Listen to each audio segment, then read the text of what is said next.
Ladies and gentlemen, from an outside perspective, you may think the fall of EU4 speedrunning was a result of the end of the lockdowns, simply people having less time to spend. But you couldn't be further from the truth. Today I will outline the tragic fall of EU4 speedrunning. But first, we need to understand how it began. EU4 speedrunning kicked off with the greatest update in EU4 history. Emperor added the much-hyped Conquer the World campaigns, which finally gave a purpose to speedrunners beyond killing Chimu.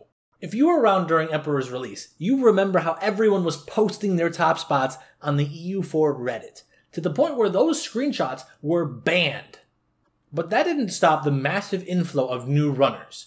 It even got onto GDQ and ParadoxCon 2018's main stage. During this time, you had all sorts of runners dominating the top spots. But no one was quite as impressive as Elidu History, who will be very important to our story. Unfortunately, at the height of its success, Tinto launched the worst update in EU4 history. Emperor made a big problem for speedrunning even worse. You may never have encountered this, but when you speedrun, you are forced to restart a lot. And for the game's history, the exit to main menu button has been broken. As of Emperor, the problem ballooned to such an extent, you need to beat a run of Raven's Watch just to get back into EU4. That change was really the beginning of the end for EU4 as a whole. As Limecake put it in his complete EU4 player tier list, I can't believe he put me in F tier. You lose a Spain one time. Only like 10 people play this game anymore. Since you've already watched that video, let me summarize.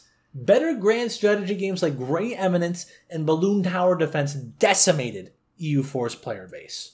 Add to that outside hardware isn't allowed, and it's clear why nobody's running EU4 anymore. You may have forgotten after 10,000 hours, but if you turn off your ad block, this game bombards you with advertisements.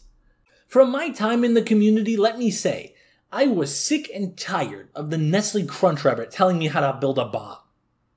Oh, but the final nail in the coffin, is the darkest part of EU4. It all started when Beware the Slobber entered the scene. He announced in his official villain speech that he would dethrone the current top runner Barksos and plunge Paradox into darkness. They spent the next couple months going back and forth over the most important run of them all, Pyramid of Skibbities. This went on for a while. Barksos would get doxed on a run, Slobber would get hacked on a run, until Barksos did what everyone thought was impossible.